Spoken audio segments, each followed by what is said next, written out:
ban him for life from MSG. I think they did. I think they pulled his. He tried to apply for tickets next year. He tried to get tickets for the season, and they come on, it. James Dolan. That's not an irreverent heckle. Like, if you're he didn't curse at him, he didn't take a personal insult, he made a request. Sell the team.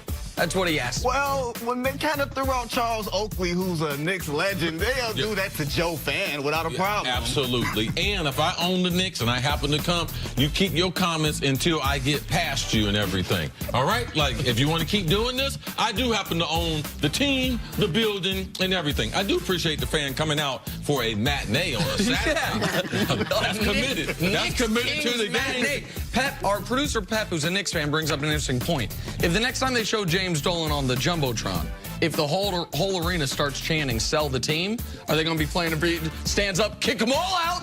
They're playing just in front of me today, boys. I'm just going to take James Dolan, stay off of TV. The next press conference you're going to be doing, Kyrie, KD coming to the Garden, and people going to be coming in droves to get to the Garden. They aren't coming in droves now. The team's terrible, and they sell out. That's why they can tell that guy. Try being a Detroit Lions fan. On to the Lakers now. Among the many things they have lost, well, Saturday's game for one. That's their 5th straight loss. Lonzo and Ingram for 2, both shut down for the year, and perhaps some of LeBron's invincibility. According to an anonymous Western Conference executive, LeBron is, quote, throwing people under the bus every chance he gets. In fact, another executive chimed in and said, now it's all about deferring and putting blame on somebody else instead of being like an old school guy and saying, I've got to do a better job. I've got to make my teammates better. Great players and great leaders. That's what they do. That's what Kobe would have done. That's what Michael Jordan would have done. All right, Vince, what was your reaction when you read this? Are we to the point where we're deifying Kobe Bryant now? Like, how long has Kobe Bryant been out of the game where we're to the point where we've forgotten that we've seen Kobe Bryant play and we've seen Kobe Bryant's act? I'm trying to figure that out. Now, people forget. That's why we have to make sure that we bring it back up, because how history really played out in people's mind is a lot different. The revisionist history on Kobe is crazy. Like, Kobe's one of the 10 greatest players of all time, but let's sort of like leave it there and not make him out to be the greatest teammate of all time either. Let's keep it there. For LeBron, I do think there's part of some frustration there. He's going to miss the playoffs for the first time since his 2nd year in the NBA, and he's been hurt. And I think this is very much underplayed in this. He's been hurt in a way that he has not been able to come back and recover and exert the same amount of effect on winning that he has at any other point in his career. Not just the injury, but being able to come back and play. Like, the last time he was seriously hurt, he was in Cleveland that first year back. He missed 8 games with the back injury. He came back and was gangbusters. They won 12 in a row, and they cruised all the way to the NBA Finals. He missed all that time and came back, and although the numbers look like it, he didn't look like the same player. Like, and what did he say, shortly after he came back around the All-Star break, what he was going to do? Activate playoff mode. And what happened? He went to the gas and nothing but air came out. You know, you start your car in high school. Well, for me, I ain't had one of them good cars. Nick's, that's a different story and everything. You don't even know what car I had in high school. Yeah. That's what he looked like those first 5 games coming back. And it was, to your point, that the numbers are there and his plus minus there, the effect, he was mostly on the offensive end the same guy he was before the injury. But this time of year, he goes to a different level, sometimes earlier than other times, but he's always been able to hit it, and he wasn't able to hit it. But at this point, there are a lot of people around the league that do not like LeBron, do not like the way LeBron changed the power structure, do not like the way LeBron conducts his business. There are a lot of, and there haven't been a lot of real room to criticize in the last 7.5 years. And now there's a ton.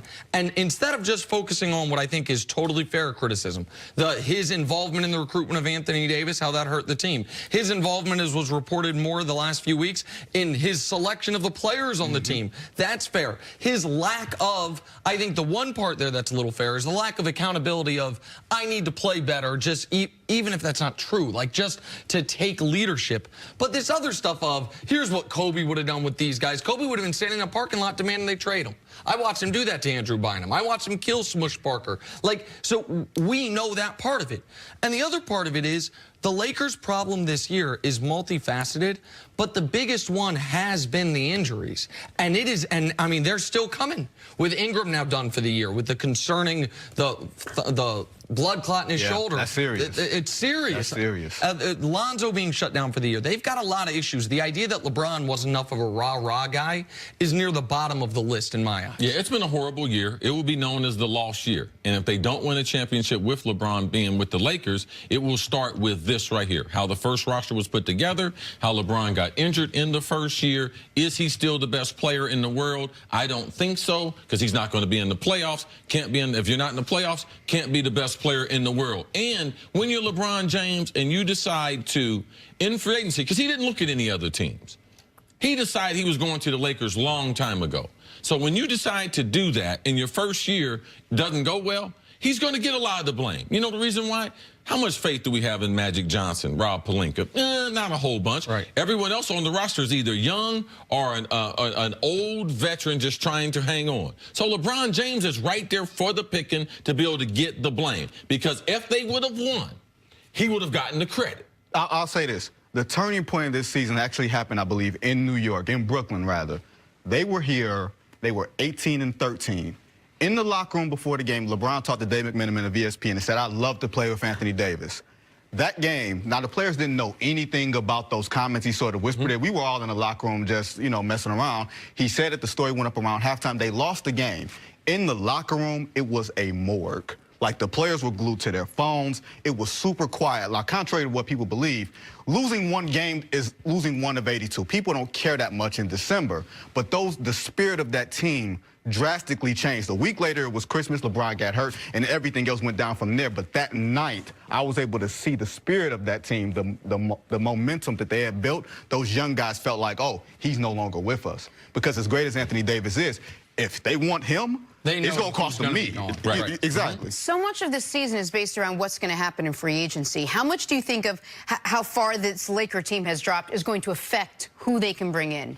I think, look, if Kawhi Leonard didn't want to come to the Lakers, them not making the playoffs this year isn't going to make heads or tails on whether he wants to do that or not. Because they're still the Lakers. If you want to play with LeBron James, if you want to play with him, then this year is not going to make a big difference because he has a body of work. And actually, this year may help you because you can see, okay, he's no longer the best player in the game by such a wide margin. He knows that he's going to need superstar help. He's going to allow me to be more than a role player, like he turned Kevin Love into a role player. He turned Chris Bosh into a role player. He doesn't have that room because he's no longer the greatest by such a wide margin. Well, that's the point Broussard made, that you could make a case that if he brings in another superstar, signs in free agency, they are more positioned to get actual credit than Wade got, than Kyrie got. But the other thing that happened this weekend is, and we alluded to it earlier, this Brandon Ingram blood clot situation, what do you think that does, forget the free agency part of it for a moment, to the trade market, to his ability to be the key piece in an Anthony Davis trade, because he was playing the best basketball of his career after the All-Star break? He was playing such great basketball by a wide margin compared to what he had done before. Now you're starting to question, do you believe in it? Not just believe in the basketball, but do you believe in the health in his body and where it's going to go? Because blood clots, they cost lives. They cost careers. Chris Bosh and some other guys in other sports, like, this is such a serious thing that even if you're negotiating with the Lakers, are you negotiating? Do you feel like you're negotiating in good faith, that they're literally giving you all the medicals and everything else, that you can say, okay, you know what, if I'm New Orleans, I'll take Brandon Ingram knowing this problem. Hell, if you're Brandon Ingram, do you want to go to New Orleans with the injuries that those guys have had and some of the problems that players have had? That medical staff over the past few years? Health issue. Seriously. So I think it's a problem for Brandon Ingram. It's a problem for the Lakers. This is the worst he might not be thing. tradable. Yeah, look, assuming that even if he gets a clean bill of health, because Chris Bosh got the clean bill of health the second time, came back and played, and then they said, oh, it's recurring. You don't want to trade for a guy and that's have one to worry blood clot about away that. from the doctors maybe saying you can't play anymore because you can't fly. Like, it is the Bosh, you're totally right. He came back. People forget, he came back. And now his was more serious, and I understand was caught later. I get all that. But he came back. And then he got another one, and he wanted to play. He just announced his retirement a couple weeks ago. He really wanted to keep playing. Yeah, no NBA doctor will clear him to play. Chris Bosh. All right, Vince, thanks so much for joining us. Thank you. Really good stuff. Good stuff, man. Take a break coming up. But the AB